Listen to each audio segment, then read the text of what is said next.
जय हिंद। काफ़ी दिनों बाद आपसे मुलाकात हो रही है, पर YouTube पे कुछ दिनों से हम नहीं आ पा रहे थे। इसका रीज़न था थोड़ा सा हम अपने परीक्षाओं को ज़्यादा इम्पोर्टेंस दे रहे थे और उसके लिए हम थोड़ा सा बिजी भी थे।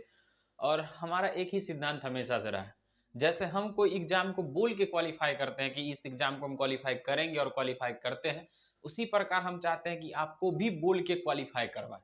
और आप अगर चाहिएगा, अगर आप अपने पूरे मन से तैयारी कीजिएगा, एकदम पूरा अपना पूर्ण प्रयास कीजिएगा, तो आपके लिए भी ये ज़रूर हो सकता है। जैसे हम करते हैं, मतलब कोई भी एग्ज़ाम आती है तो हम बोलते हैं कि चलो ये एग्ज़ाम बोल सकते हैं। इसका दो रीज़न होता है। एक तो पहले हम जिस वही एग्ज़ाम को बोलते हैं कि इस एग्ज़ाम को हम कर सकते हैं जिस एग्ज़ाम में लगता है कि मेरा पूर्ण प्रयास हो सकता है। जैसे हम एक जीएस के शिक्षक हैं और जीएस हम पढ़ाते आ रहे हैं। ज़्यादा दिन का तो एक्सपीरियंस नहीं बताएंगे, लेकिन 2-3 साल का तो एक्सपीरियंस लगभग है। और 2-3 साल के एक्सपीरियंस के साथ साथ कुछ बच्चों को हमने नौकरियां भी दिलवाई है। तो आपका पहला क्वेश्चन होगा, सर इतना बच्चा को आप नौकरी दिलवाए तो खुदे काहे नहीं करते हैं, आप भी तो कर सकते हैं नौकरी। तो बात वही आता है बाबू, जित सबका ड्रीम होता है, सबका ड्रीम होता है। जैसे कुछ बच्चों का ड्रीम है बिहार पुलिस, तो उनको हम करवा सकते हैं। कुछ बच्चों का ड्रीम है दरोगा, तो उनको करवा सकते हैं। अब मेरा खुद का ड्रीम थोड़ा सा हाई लेवल का है। अब जब हाई लेवल का है तो हाई लेवल की तैयारी भी चाहिए, और हाई लेवल की तैयारी के साथ साथ हाई लेवल का जुनून भी, जोश भी चाहिए। तो उसमें थोड़ा सा समय लगता है। तो हम अपने खर्चे को निकालने के लिए हम पढ़ाने का चालू किए थे, लेकिन फिर भी धीरे धीरे मेरा पैशन बनते जा रहा है। तो इतना सब बोलने के बाद फिर आप ये सोच रहे हैं कि सर आज आप हमसे क्यों जुड़े, क्योंकि आप तो जीएस पढ़ाते हैं। तो हम आपसे आज जुड़े हैं क्योंकि बहुत सारे एग्जामों को देखते हुए, बीएसएससी का एग्जाम आ रहा है, दरोगा का एग्जाम आ रहा है, इतने सारे एग्जामों को देखते हुए आपसे जुड़ने का सिर्फ और सिर्फ मेरा इरादा इतना है कि आप लोग का करंट अफेयर्स नहीं हो पा रहा है। जीएस की तैयारी, मेरे जो कोचिंग संस्थान चलता है, मैथमेटिक्स एंड रीजनिंग क्लास जो ताजपुर में चलता है, वहां पे भी जीएस की अच्छी तैयारी हो जाती है और मैथ्स के भी बहुत अच्छे सर हैं, सारा कुछ हो रहा है, वहां से रिजल्ट भी हो रहा है। लेकिन फिर ऑनलाइन आने का मेरा सिर्फ और सिर्फ ये पर्पस है कि हमको दिन में टाइम नहीं मिल पाता है, और जिसकी वजह से आज अभी हम रात में वीडियो बना रहे हैं। और रात में वीडियो इसलिए बना रहे हैं कि आप लोग का करंट अफेयर्स का तैयारी बहुत अच्छे से हो सके। तो करंट अफेयर्स में हम शुरू करते हैं। सबसे पहले हम उन बच्चों के लिए करंट अफेयर्स लाएंगे जो बच्चे बिहार पुलिस, बीएसएससी, या फिर जो छोटा मोटा एग्जाम जो होगा, जैसे आर्मी वगैरह, क्लर्क वगैरह का जो एग्जाम देने वाले हैं, ये सब जो महत्वपूर्ण तैयारियां जो कर रहे हैं, जो थोड़ा से ऊंचे पद की तैयारी कर रहे हैं, उनके लिए तो हम बाद में करंट अफेयर्स लेके आएंगे। लेकिन जो छोटे पद के लिए तैयारी कर रहे हैं उनको हम पहले बता देंगे करंट अफेयर्स। उनके लिए डेली हम 5 करंट अफेयर्स लेके आएंगे। और जो उच्च पद की तैयारी कर रहे हैं उनके लिए करंट अफेयर्स की संख्या कुछ ज़्यादा होगी। तो सर कहेगा, सर इस बोर्ड पे तो क्या करें, अभी घर से वीडियो बना पा रहे हैं, इसकी वजह से थोड़ा सा लाइटिंग भी नहीं है, फिर भी हम प्रयास करेंगे कि आपको 100% दे सके। अब आप वो जो चाहिए, अगर डिजिटल बोर्ड पे मिले तो डिजिटल बोर्ड पे बाबू मिलेगा। डिजिटल बोर्ड पे क्यों नहीं मिलेगा, हम भी पढ़ा रहे हैं डिजिटल बोर्ड पे, हम भी आपको दे सकते हैं। लेकिन कहानी उतना ही होगा। डिजिटल बोर्ड पे अगर हम पढ़ाएं और एक भी क्वेश्चन एग्जाम में न टकराए तो आपको कैसा लगेगा, खुद सोच के देखिए। लेकिन इसी बोर्ड पे हम पढ़ाएं और सारा क्वेश्चन टकरा जाए, सारा नहीं तो कम से कम 60% क्वेश्चन हम जो बताएं वही एग्जाम में आ जाए, तो आपके फायदे की बात है। और रहा बात आपके फायदे का, तो वो आप मेरे स्टूडेंटों से पूछ सकते हैं कि अगर हम जो क्वेश्चन गेस करते हैं कि इतना क्वेश्चन आएगा, उसमें से लगभग क्वेश्चन पूछ ही देता है। तो क्या सर इतना कैसे गेस कर सकते हैं, क्योंकि हम भी एक स्टूडेंट है, हर एक एग्जाम में हम भी बैठते हैं। तो एग्जाम में बैठने के बाद एग्जाम का पैटर्न पता चलता है और एग्जाम के पैटर्न के हिसाब से हम गेस भी करते हैं। तो ज़्यादा बात हम नहीं करेंगे, आइए आपका करंट अफेयर्स शुरू करते हैं। जैसा कि हम बताए हैं कि पहले हम कुछ छोटे एग्जामों का करंट अफेयर्स बताएंगे, तो उस एग्जामों में करंट अफेयर्स में से सबसे पहला करंट अफेयर्स हम बता रहे हैं, राष्ट्रीय बैडमिंटन चैंपियनशिप 2023। कौन सी का चैंपियनशिप है, बैडमिंटन का। किस चीज का चैंपियनशिप, बैडमिंटन का। बैडमिंटन का चैंपियनशिप है किसका, महिला का। कब का है, 2023 का। कौन जीती है, तो इसकी जो 2023 की जो बैडमिंटन महिला चैंपियनशिप की विजेता जो है, उसका नाम है आदिति पारेख। क्या नाम है, आदिति पारेख। सबसे पहला जो चैंपियनशिप की विजेता जो है उसका नाम क्या है, आदिति पारेख। सबसे पहली नहीं है, बस जस्ट ऐसी, सॉरी मेरे मुंह से निकल गया। पहली मतलब बैडमिंटन महिला 2023 की जो चैंपियनशिप, किसकी चैंपियनशिप, बैडमिंटन जो चैंपियनशिप हुआ है उसकी जो महिला 2023 की जो विजेता है उसका नाम क्या है, आदिति पारेख। यहाँ तक कोई दिक्कत नहीं है। उसका चेन्नई ग्रैंड मास्टर्स, किस चीज का, Chennai grand master 2023, Chennai grand master 2023 कौन master? Chennai grand master. Grand master किस चीज का होता है? तो चेस का होता है। ग्रैंड मास्टर किस चीज का होता है? तो चेस का होता है। उसका किताब कौन जीता है? तो डम्मा राजू गुकेश। उसका किताब कौन जीते हैं? डम्मा राजू गुकेश।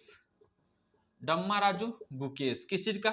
चेन्नई ग्रैंड मास्टर का। तो जैसे देखिए ये 2 करंट अफेयर्स हुए, ये ज्यादातर चांस रहता है कि छोटे मोटे एग्जाम जैसे बिहार पुलिस का हो गया, ये छोटे मोटे जो एग्जाम होते हैं इन सब में पूछने के इसके ज्यादा उम्मीद या ज्यादा आगाज लगाए जा सकते हैं। जैसे मान के चले बैडमिंटन महिला 2023 चैंपियनशिप का किताब कौन जीती है? तो आदिति पारेख। चेन्नई ग्रैंड मास्टर 2023 का किताब कौन जीते हैं? तो डम्मा राजू गुकेश। और भी 2-4 क्वेश्चन है, जैसे मान के चलिए टेक्नो स्मार्टफोन जो है, टेक्नो स्मार्टफोन के ब्रांड एम्बेसडर नया चेंज किए हैं। टेक्नो का बजट जो है ना थोड़ा सा बढ़ गया है। इसको गांव देहात में बोला जाता है कि ये फोन जो लेता है ना उसका बजट बहुत कम रहता है। गांव देहात में सैमसंग का ही फोन चलता है। लेकिन आप इसके बारे में, सैमसंग के बारे में कुछ जानकारी जो आप लोगों को मिल पा रही होगी कि सैमसंग का फोन सुने हैं हैक ज्यादा होता है। और अभी फिलहाल में जब से चाइना से थोड़ा हम लोग का चला है अच्छा रिलेशन, अच्छा समझिए रहे कितना अच्छा चला है, इस रिलेशन के बाद तो और ज्यादा हैंग होने लगा, हैक होने लगा है सैमसंग का फोन। इसके बावजूद टेक्नो जो है ना वो अपना स्मार्टफोन जो टेक्नो का आता है उसका ब्रांड एम्बेसडर चेंज हुआ है। तो इसका ब्रांड एम्बेसडर जो है वो दीपिका पादुकोण को बनाया गया है। किसको बनाया गया है? दीपिका पादुकोण को। दीपिका पादुकोण सही समझ रहा है, वही रणवीर सिंह की वाइफ जो है दीपिका पादुकोण को क्या बनाया गया है? टेक्नो स्मार्टफोन का ब्रांड एम्बेसडर। समझ में आ रही है? और उसके बाद अगला क्वेश्चन है, अगला करंट अफेयर्स है कि वर्ल्ड बैंक जो है, वर्ल्ड बैंक यूक्रेन को ऋण दिया है। किसको दिया है? यूक्रेन को। ऋण मतलब समझ रहे हैं? उधारी, पैसा, ऋण दिया है। कितना का ऋण दिया है? तो 1.34 बिलियन का, 1.34 बिलियन का ऋण दिया है। 1.34 बिलियन का ऋण दिया है। ये बिलियन नहीं आ रहा है समझ में? बिलियन नहीं आ रहा होगा समझ में तो बताइएगा, कमेंट कीजिएगा कि बिलियन नहीं आया है सर समझ में। हम बिलियन, ट्रिलियन, जितना डॉलर है उस पर भी एक क्लास ले लेंगे। देखिए कहते हैं ना कि अगर मान के चले वही टीचर जो होता है, वही टीचर अच्छे खासे बोर्ड पे पढ़ाता रहा होता है, अच्छा खासा बस उल्टा पुल्टा बोल के ही चला जाए तो अच्छा कंटेंट मिल जाता है। लेकिन छोटे बोर्ड पे हो, गांव से हो और ब्लैक मतलब व्हाइट बोर्ड पे पढ़ा रहा हो, लोग कहते हैं देख के ही छोड़ते हैं। क्यों? क्योंकि अरे ये बोर्ड पे क्या पढ़ाएगा। भाई साहब हमेशा याद रखिएगा कि छोटे घरों के बच्चे ही बड़े अधिकारी बनते हैं, और बड़े घर के जो बच्चे होते हैं ना वो क्या बनते हैं वो आपको ही पता है। और जो स्ट्रगल करके आगे बढ़ता है ना उनका हमेशा रिजल्ट होता है, जैसे हम लोग का हो रहा है। क्योंकि हम लोग जितना स्ट्रगल देखें, शायद अभी भी देखिए अगर हम चाहते तो क्या डिजिटल बोर्ड नहीं लगा सकते? नहीं लगा रहे हैं। क्यों लगाए? वहां पे हमने कोचिंग में है अच्छा खासा बोर्ड है, उस पर भी हम वीडियो बना सकते हैं। लेकिन घर पे समय नहीं होने के कारण छोटे से बोर्ड पे वीडियो बना रहे हैं, आप लोग तो जानकारी पहुंचा रहे हैं। और जो करंट अफेयर्स आप लोग को दे रहे हैं ये करंट अफेयर्स कहीं आपको मिलेगा नहीं। ठीक है, पहले तो हम लोग पेपर पढ़ते हैं। हम खुद जिस एग्जाम की तैयारी कर रहे हैं वो एग्जाम हमको पहले पेपर पढ़ने के लिए प्रेफर करता है। जैसे मान के चले द हिंदू पढ़ना है, उसका द इंडियन एक्सप्रेस, दोनों में से कोई एक, हिंदू इंडियन एक्सप्रेस में से कोई एक। उसके बाद अगर हिंदी का पेपर पढ़ना है तो दैनिक जागरण, सारे का न्यूज इकट्ठा करना है, फिर जाके कुछ गूगल से न्यूज लेना है, उसके बाद जाके आप लोग के लिए वीडियो बना रहे हैं। इतना मेहनत करके अब आप लोग का क्या फर्ज बनता है? मेहनत कर रहे हैं, अगर हम शिक्षक मेहनत कर रहे हैं तो आपका फर्ज बनता है आपको इसको याद कीजिए, इसको वीडियो को रोक के लिख लीजिए कॉपी में, और लिखने के साथ इसको पढ़िए, उसका रिजल्ट होगा तो आइएगा जल्द ही इस चैनल पे आपको रिजल्ट का भी वीडियो मिलेगा। कुछ छात्रों का रिजल्ट होने वाला है, या जिन छात्रों का हुआ है जो मेंस में लटके हुए उन छात्रों का भी आने वाला है, जो दरोगा में जो एग्जाम दिए हैं।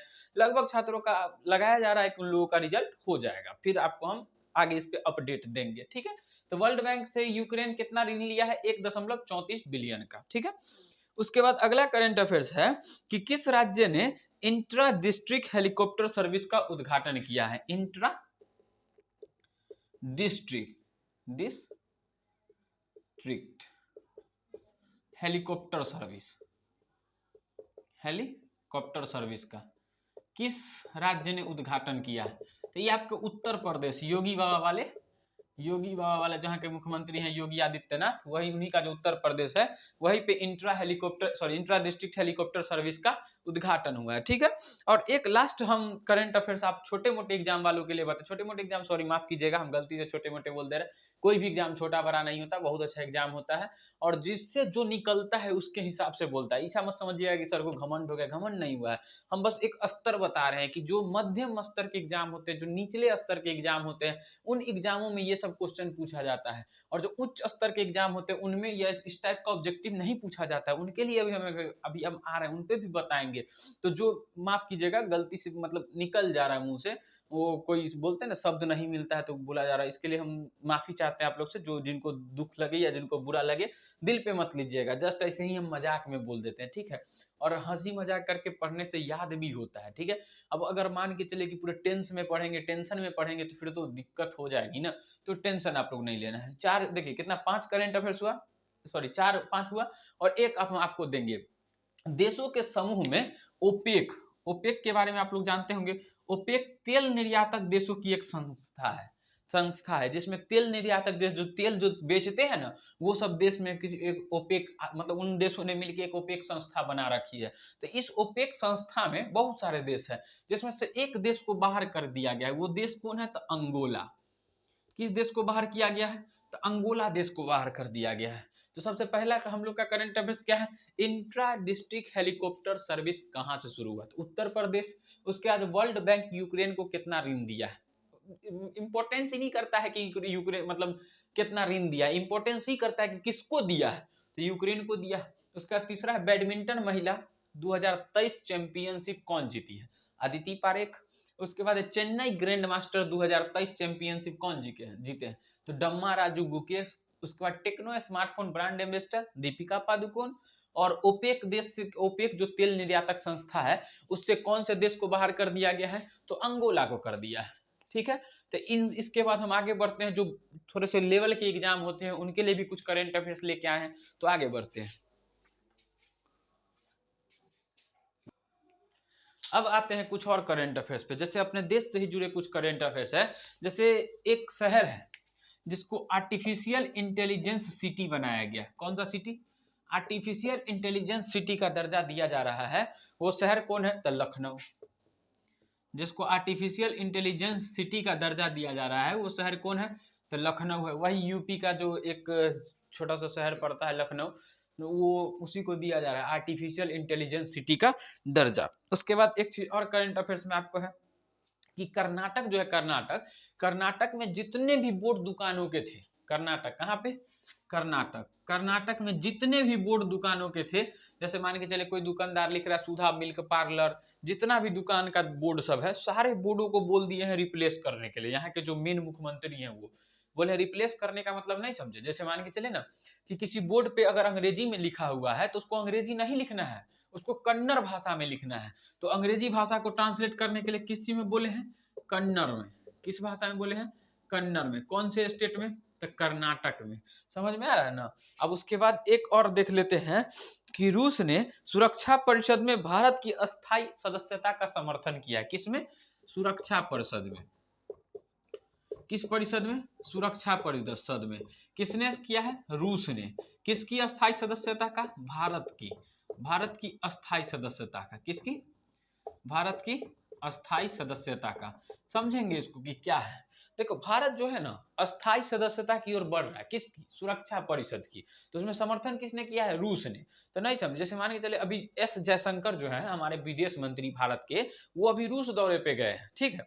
तो रूस दौरे पे गए हैं तो वहां जो उनके विदेश मतलब उनके जो विदेश मंत्री है उनसे उनकी मुलाकात हुई है। तो उसी मुलाकात में है जो उन्होंने बोले हैं कि रूस जो है ना हमेशा सुरक्षा परिषद की जो अस्थायी सदस्यता जिस भारत के पास है उसका हमेशा रूस क्या करेगा? समर्थन करेगा। तो अपने एस जयशंकर साहब भी अच्छा खासा बोले हैं कि हमारे और रूस के बीच में जो समझौता चल रहा है, हमारे और रूस के बीच में जो गहरा संबंध चल रहा है वो कभी नहीं टूटेगा। कितने भी लोग प्रयास कर ले वो नहीं टूटेगा। और हमारे रूस के बीच में जो संबंध है वो बहुत अच्छा, कहीं ना कहीं दिखा रहा है ये अमेरिका को कि अमेरिका चाह रहा था कि भारत और रूस अलग अलग हो जाए। जैसे अभी एक और खबर आपको रूस से जुड़ा बताते हैं। रूस यूक्रेन मुद्दा तो सुनबे किए होंगे।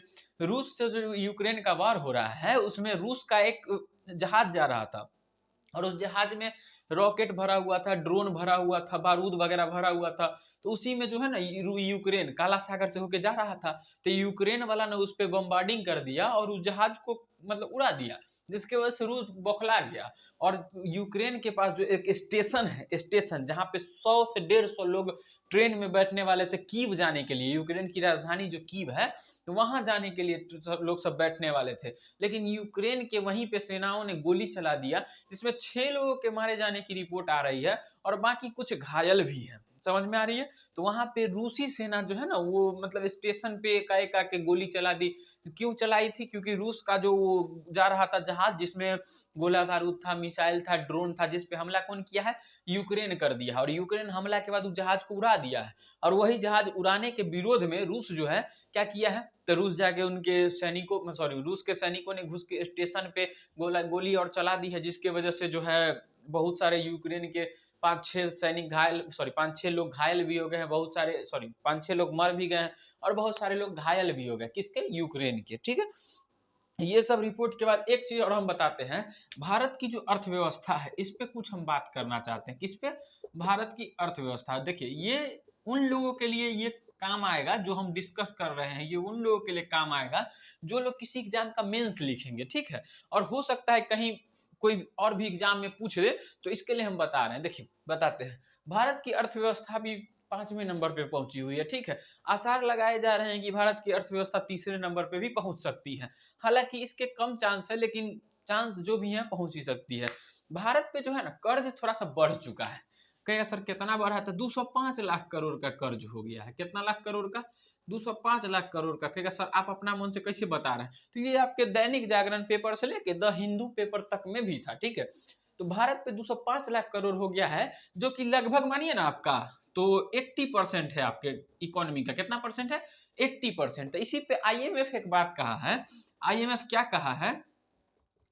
आईएमएफ क्या कहा? आईएमएफ कहा है कि भारत की इकोनॉमी अगर, सॉरी भारत का ऋण जो है, ऋण, ऋण मतलब क्या? कर्जा। ऋण मतलब क्या है? कर्जा। भारत का कर्जा जो है ये 80% से बढ़ के अगर 100% प्लस हो जाता है, 80% मतलब समझ रहे हैं, जीडीपी का 80%। किसका 80%? जीडीपी का 80%। जैसे जीडीपी 2 टाइप पे निकलता है। जीडीपी एगो होता है नॉमिनल जीडीपी और एक होता है रियल जीडीपी। समझ में आ रहा है? तो रियल जीडीपी का 80% कर्जा में भारत चल रहा है, और पता है 80% कर्जा में अभी चल रहा है। तो इसी पे आईएमएफ कहा है कि अगर भारत 100% कर्जा में चल जाएगा ना तो फिर थोड़ा सा दिक्कत आ जाएगा। भारत जो 5वां अर्थव्यवस्था से 3रा अर्थव्यवस्था जाने वाला है, इसमें थोड़ा सा परेशानी आ सकती है और 3रे अर्थव्यवस्था की ओर अग्रसर नहीं हो सकता है, रुकावट आ सकती है। तो सही है ना बोला है? देखिए तो 80% अभी ये कर्जा हो गया, लेकिन एक चीज और है, वित्तीय मंत्री के हैं कोई दिक्कत नहीं है, और वो 3-4 एग्जाम्पल दिए हैं। एग्जाम्पल मतलब समझ रहे हैं? 3-4 एग्जाम्पल किसका दिए हैं? जैसे एगो हो गया आपका फिनलैंड, एगो हो गया अमेरिका। कौन कौन सा है? फिनलैंड, अमेरिका, इजराइल, इन सबों के पास ना 100% से ज्यादा कर्जा है। 100% से ज्यादा लेके बैठल है, सब कर्जखोर सब है।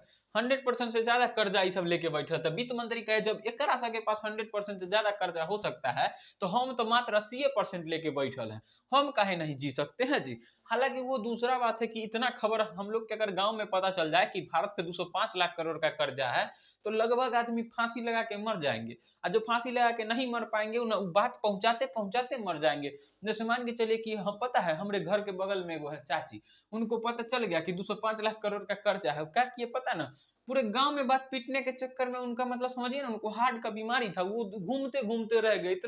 इतना घूमे हैं कि वो हकम रहे पूरे। हकम हुकम क्या पता चल क्या हुआ काकी? हम लोग चाची को काकी बोलते हैं, तो बोले क्या हुआ काकी? ना ना ऐसे ऐसे हम गेलियो फलनामा का बात कहेला, आ देखा ना हम हकम गेलियो। तब अब बताइए उनका तबीयत नहीं ठीक है तो हकमेंगे नहीं? समझ में आ रहा है ना? चलिए यहाँ तक कोई दिक्कत नहीं है, आगे बढ़ते हैं अगले करेंट अफेयर्स की तरफ देखते हैं। देखिए डीमेट खाता जो होता है, डीमेट खाता, डीमेट खाता मतलब समझ रहे हैं? डीमेट खाता आरबीआई के लिए जुड़ाया जाता, खोला जाता है। डीमेट खाता में क्या होता है, जैसे आप मान लीजिए इक्विटी, इक्विटी मतलब समझ रहे हैं, किसी कंपनी में अगर कुछ निवेश करते हैं तो वो कंपनी आपको कुछ देता है, कुछ जो होता है। जैसे मान के चलिए कि प्रूफ के रूप में अगर आप 5 लाख रुपया किसी कंपनी में निवेश किए हैं तो कंपनी का कुछ शेयर मिलता है कि कंपनी में भाई 2% आपका हो गया, तो उसको इक्विटी बोलते हैं। तो अगर मान के चलिए किसी कंपनी का इक्विटी खुलवाना है तो आपको डीमेट अकाउंट में डीमेट मतलब डीमेट अकाउंट खुलवाना पड़ता है। कहाँ? तो आरबीआई के साइट पे। समझ में आ रहा है? आरबीआई के साइट पे कौन सा अकाउंट? Demat account. फिर जाके आप किसी कंपनी का क्या खरीद सकते हैं? इक्विटी खरीद सकते हैं। तो डीमेट अकाउंट खुलवाने का जो डेट है ना वो 30 जून तक बढ़ा दिया गया है। कितना जून तक? 30 जून तक बढ़ा दिया गया। समझ में आ रहा है ना? 30 जून तक। तो देखिए इसमें क्या है, जैसे आर्टिफिशियल इंटेलिजेंस सिटी किसको बनाया जा रहा है? लखनऊ को। उसके बाद कर्नाटक में अंग्रेजी भाषा से किस भाषा में बोले हैं? कन्नड़ भाषा में। सुरक्षा परिषद का स्थायी सदस्यता भारत का है, उसमें समर्थन कौन कर रहा है? रूस कर रहा है। भारत की अर्थव्यवस्था जो है वो अभी कितना करोड़ कर्जा में है? 205 लाख करोड़। और IMF क्या कहा है कि अगर 100% हो जाएगा ना तो भारत जो ख्वाब देख रहा है 3 नंबर पे जाने पे अर्थव्यवस्था का, वो 3 नंबर में तनी सा दिक्कत हो जाएगा। काय नंबर पे है? अभी 5 नंबर पे। समझ में आ रहा है ना? और डीमेट खाता खुलवाने का डेट कितना तक बढ़ा दिया गया है? 30 जून तक बढ़ा दिया गया है। चलिए आगे देखते हैं। इतना तो करंट अफेयर्स हो गया। अगर आप लोग को दिक्कत हो तो या तो वीडियो का स्क्रीनशॉट ले लीजिए या फिर वीडियो को रोक के इसको कॉपी में उतार दीजिएगा। उतार देने का मतलब छाप दीजिएगा। समझ में आ रहा है? ये आगे आने वाले एग्जामों में आपके लिए बेहद ही कारगर साबित होगा। ठीक है, चलिए आगे बढ़ते हैं। चलिए आगे बढ़ते हैं। आगे कुछ करंट अफेयर्स देखेंगे।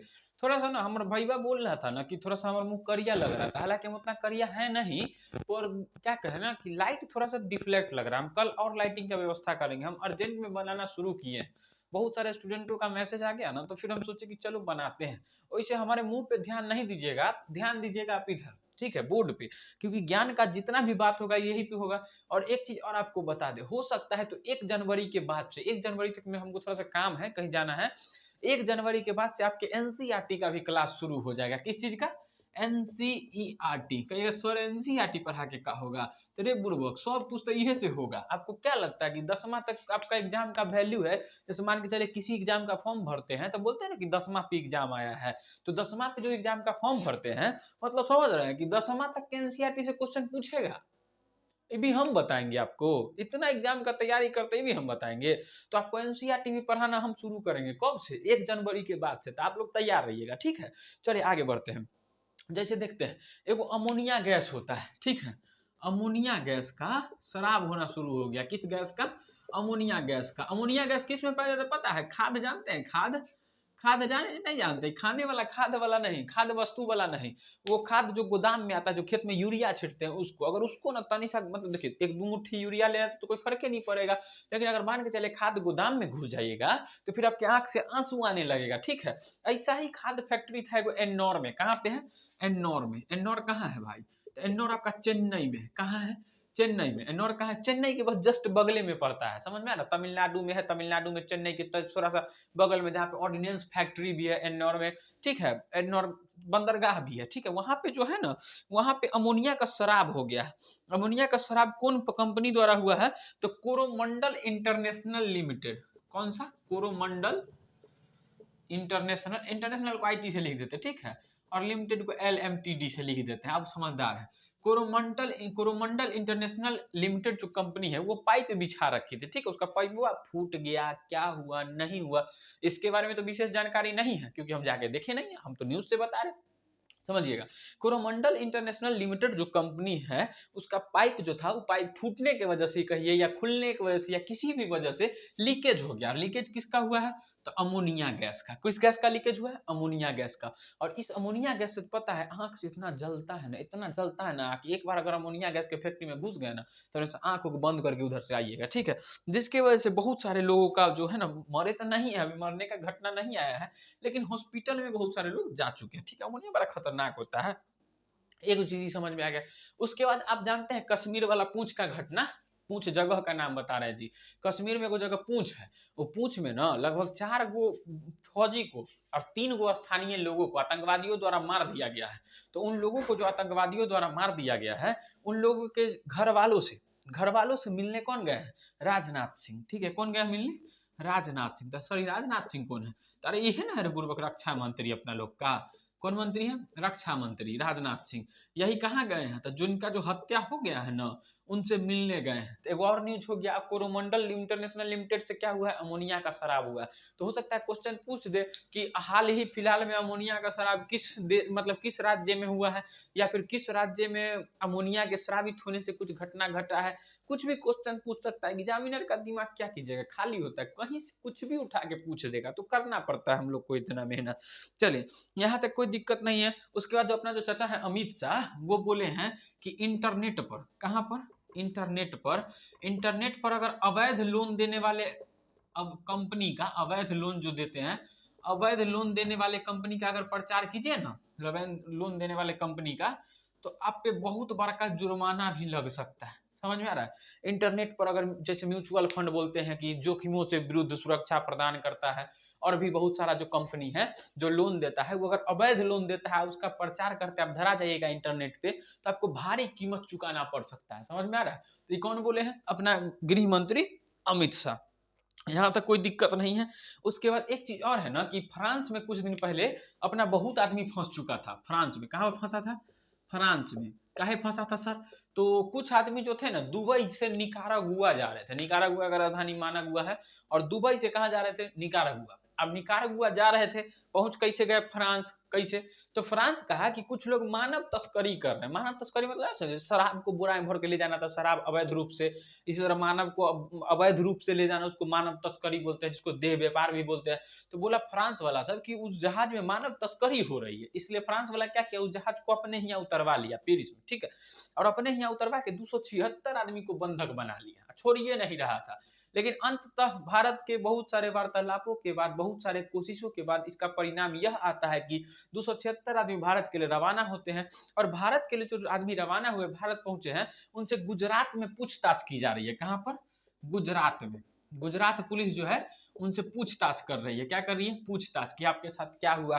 हो सकता है कि उनमें कोई खबरी चला आया हो सकता है कि उनमें कुछ और सिखा दिया हो। इसके लिए गुजरात पुलिस क्या कर रही है? उनसे पूछताछ कर रही है। या ये भी हो सकता है कि उनके साथ कुछ व्यवहार, अभद्र व्यवहार वहां किया गया हो, जिसकी वजह से गुजरात पुलिस जो है उनसे पूछताछ कर रही है कि भाई आप सही सलामत पहुंचे हैं ना, सही सलामत आए हैं ना, आपको किसी भी प्रकार की परेशानी तो नहीं हुई है ना। इन सबों की वजह से भी हो सकता है। चलिए अपने लास्ट करंट अफेयर्स की ओर बढ़ते हैं। भारत जो है, भारत वो ऑकलैंड में, कहां पर? ऑकलैंड में महावाणिज्य दूतावास खोलेगा। कौन सा दूतावास? महावाणिज्य दूतावास। कौन सा दूतावास? महावाणिज्य दूतावास खोलेगा। कहां पे खोलेगा? ऑकलैंड में। आपको लिखना होगा तो लिख लीजिएगा, भारत महावाणिज्य दूतावास खोलेगा। कहां? ऑकलैंड में। तो सर ये ऑकलैंड कहां है? तो ऑकलैंड न्यूजीलैंड में। कहां पे है? न्यूजीलैंड। न्यूजीलैंड के तट पे है ऑकलैंड। हम जब वर्ल्ड नक्शा पढ़ा रहे थे अपना कोचिंग में, तो वहां पे हम ऑकलैंड के बारे में कुछ विशेष बताए थे, ठीक है। तो आपको तो ऑनलाइन वाले हैं, तो ऑनलाइन के लिए हमको वर्ल्ड मैप का क्लास लेना पड़ेगा।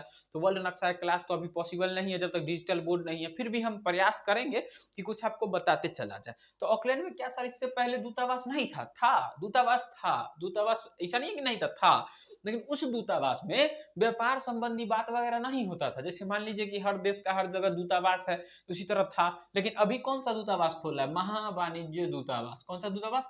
महावाणिज्य दूतावास। मतलब वहां से क्या होगा? व्यापार होगा सर? तो बिल्कुल होगा। इसी पे तो जोर डाला जा रहा है। क्या होगा? व्यापारी वगैरह के लिए तो जोर डाला जा रहा है। एक चीज और आपको बताते हैं, सीक्रेट वाला बात। ओमान देश जानते हैं? ओमान, हाँ वही वाला, यूएई के नीचे वाला जो ओमान है, वही देश। तो ओमान से ना भारत जो है ना, भारत ये मुक्त व्यापार के चक्कर में जुड़ा हुआ है। किस व्यापार? मुक्त व्यापार। मुक्त व्यापार मतलब जानते हैं कि आप हमारे देश में पैसे भेजिएगा ना सामानवा, तो हम भी आपसे टैक्स नहीं लेंगे, और हम आपके देश में जो सामान भेजेंगे तो उस पर आप भी टैक्स नहीं लीजिएगा। इसको कौन सा व्यापार बोलते हैं? मुक्त व्यापार बोल रहे हैं। तो चलिए आज के करंट अफेयर्स का कुछ हाईलाइट्स देख लेते हैं, फिर आपको हम बताएंगे। जैसे एक मुद्दा और छूट गया, चैट जीपीटी का। चैट जीपीटी क्या है सर? तो चैट जीपीटी और generative AI. Chat GPT, chat GPT क्या है सर? चैट जीपीटी, तो चैट जीपीटी ऐसा चीज है ना कि इस पे आप कोनो क्वेश्चन डालिएगा ना, कोनो क्वेश्चन, तो इसका बनल बनायल उत्तर उधर से देगा। ये चैट जीपीटी और एक आर्टिफिशियल इंटेलिजेंस, इन दोनों का महत्व जो है ना बहुत ज्यादा बढ़ गया है। परसों तो सुने हैं कि डेनमार्क देश है, डेनमार्क देश में एगो आर्टिफिशियल इंटेलिजेंस ऐसा बनाया है कि लोगों का जो है ना आयु बता देता है कि इतना दिन बाद लोग क्या है, मरने वाला है। समझ में आ रहा है? तो सब आर्टिफिशियल इंटेलिजेंस। चैट जीपीटी समझ में आ गया ना कि जिसपे हम कुछ भी क्वेश्चन डालेंगे तो हमको लिख के एकदम बनाया हुआ क्या देगा? आंसर देगा। समझ में आ रहा है? कोई दिक्कत है? चलिए आगे बढ़ते हैं। आगे आपका लास्ट करंट अफेयर्स की ओर हम बढ़ते हैं। आपका करंट अफेयर्स खत्म होने वाला ही है। हाँ, करंट अफेयर्स में लास्ट में आपको थोड़ा सा साइंस से करंट अफेयर्स है। एगो कार्टी सेल थेरेपी आया है। कौन cell therapy? CAR T cell therapy. इससे क्या होता है सर? कार्टी सेल थेरेपी, इसको याद रखिएगा, ठीक है। ये कैंसर के उपचार के लिए थेरेपी आया है, इसीलिए हम सोचे कि आप लोग को बता देते हैं। कैंसर का उपचार समझ रहे हैं? कैंसर, वही कैंसर जिसके बारे में आप जानते हैं कि जिसको कैंसर हो गया वो खत्म, कहानी उसका हो जाएगा। उसी कैंसर के उपचार के लिए कौन सा थेरेपी आया है? CAR T cell therapy. तो क्या है sir CAR T cell therapy? इसके बारे में आपको हम कुछ बताते हैं। ये अमेरिका में लाया गया है, अमेरिका के वैज्ञानिकों द्वारा लाया गया है। इसको किल स्विच तकनीक के तरफ से कैंसर के जो भी, जैसे मान के चले किसी कोशिका में कैंसर होता है तो उस कोशिका से CD कितना CD 95 प्रोटीन जो होगा ना, CD95 नामक एक प्रोटीन होता है, उस प्रोटीन को निकाल के और उसमें जो कोशिका होगा ना कैंसर वाला, उसको ठीक किया जाएगा। इस विधि को किल स्विच विधि कहा गया है। कौन स्विच विधि? Kill switch. कौन विधि कहा गया है? किल स्विच विधि कहा गया है। इसको लिखना होगा तो ऐसे लिखिएगा कि कैंसर को ठीक करने के लिए नई थेरेपी आई है। कौन सी therapy? CAR T cell therapy, जिसमें क्या किया जाता है तो कैंसर वाले कोशिका से CD95 प्रोटीन को निकाला जाता है और उस प्रोटीन में बदलाव किया जाता है और उस विधि को कौन सा विधि बोलते हैं? किल स्विच विधि। तो आज का करंट अफेयर्स लगभग इतना ही था और आशा करते हैं कि आपको सारे करंट अफेयर्स मिले होंगे और ये भी आशा करते हैं कि आपको सारे करंट अफेयर्स समझ भी आए होंगे। अगर आपको किसी करंट अफेयर्स में किसी प्रकार की परेशानी आ रही है तो आप हमारे कमेंट बॉक्स खुला हुआ है, उसमें कूद जाइए, सूत जाइए, लेट जाइए, जो करना है कीजिए और उस करंट मतलब कमेंट बॉक्स में आप सीधे लिखिए कि सर इस टॉपिक में हमको समझ में नहीं आया, उस टॉपिक का हम आपको विशेष रूप से वीडियो बना के आपको दे देंगे। समझ में आ रहा है? आप ही लोग के लिए तो हम हैं, आपका रिजल्ट है तभी तो हमारा है। हम दूगो चीज सोचते हैं बुआ, हमेशा दूगो चीज सोचते हैं। देखिए आप लोग के लिए अगर कुछ करेंगे, आप लोग का अगर अच्छा होगा, आप लोग का अगर भला होगा, आप लोग का रिजल्ट होगा, तो कम से कम आप ही तक कहिएगा ना कि टीचर के जो मनोकामना है पूर्ण हो जाए, हमारा जो नौकरी की इच्छा है वो पूर्ण हो जाए। या आप ये भी तो कह सकते हैं कि टीचर तनी ठीक ठाक रहे, भगवान उनको बचा उचा के रखिएगा, दुआ दीजिएगा। जैसे देख रहे हैं यहाँ पे मेरा फटा हुआ होगा, थोड़ा सा दाग बचा हुआ है, दाग धीरे धीरे मिट रहा है, या फिर आपको नहीं भी दिख रहा होगा, या लगभग दिख ही रहा होगा, कैमरा बहुत नजदीक है तो दिख ही रहा होगा। तो ये जो दाग है ना, ये हमारा एक्सीडेंट हुआ था। तो बताना चाहेंगे जब हम लोग का एक्सीडेंट हुआ था ना, तो लगभग बहुत आदमी हॉस्पिटल में गया था। उस दिन हमको एक चीज समझ में आया, उससे पहले हम ताजपुर में बड़ा फी में पढ़ाते थे, ठीक है, बहुत ज्यादा फी लगता था, कोचिंग ऐसे में पढ़ाते थे। उस दिन हमको एक चीज समझ में आया कि आप किसी के लिए अगर ज्यादा सोचते हैं तो वो भी आपके लिए कुछ न 1% भी तो कम से कम सोचेगा। इसलिए उसके बाद से हम डिसाइड किए कि कुछ नहीं होगा ना तो बच्चों के इतना मेहनत करेंगे ना कि कम से कम उनका कहीं अस्थायी जगह पे प्लेसमेंट हो जाए। समझ में आ रहा है? इसके लिए थोड़ा बहुत हम करते रहते हैं, ठीक है। और अपनी भी तैयारी कर रहे हैं। आप लोग के बीच में समझिए तो आपके भाई की तरह ही एक आए हैं और आपके लिए करंट अफेयर्स वगैरह लेके आए हैं। तो आपको कुछ नहीं करना है, इस करंट अफेयर्स को ध्यान से डेली डेली देखते रहना, डेली डेली वीडियो को देखना है, डेली डेली सुनना है। आपके एग्जाम में जैसे ही करंट अफेयर्स आएगा मार दीजिएगा। आप समझिए, और बच्चा सब करंट अफेयर्स से डर जाता है। किसी भी एग्जाम का जब बच्चा तैयारी करता है तो पहले बोलता है कि 10 गो करंट अफेयर्स भाई पूछेगा ना तो इनमें से 1-2 गो बनेगा तो 10 नंबर छोड़ दो। आपको इसी 10 नंबर पे प्रहार करना है। 100 क्वेश्चन जो बनाएगा वो तो आप बनाइए लीजिएगा, लेकिन 10 गो में से जितना बनाइएगा वही ना आपका प्लस पॉइंट होगा। समझ में आ रहा है ना क्या कहना चाह रहे हैं? तो आज के लिए इतना ही और आगे आपसे विदा लेते हैं और कल फिर मिलेंगे हम इसी समय में। आपका वीडियो 8 साढ़े 8 बजे तक आपको क्लास मिल जाया करेगी, सेम चैनल पे आपको क्लास मिलेगी। और आपको आगे किसी भी चीज का इच्छा है तो जैसे कि हम बताए हैं कि एनसीईआरटी आपका स्टार्ट होने वाला है, तो एनसीईआरटी हम स्टार्ट एक शर्त पे करेंगे, जब इस चैनल पे 100 सब्सक्राइबर पूरे हो जाएंगे ना, समय आप लोग के पास 1 तारीख तक का है। कितना तारीख तक का है? 1 जनवरी है। कुछ भी कीजिए, 1 जनवरी तक अगर आपका 100 सब्सक्राइबर पूरा हो जाता है तो आपका एनसीईआरटी का क्लास इसी चैनल पे स्टार्ट हो जाएगी। समझ में आ रहा है? कोई दिक्कत है? चलिए धन्यवाद, आगे कल बताते हैं।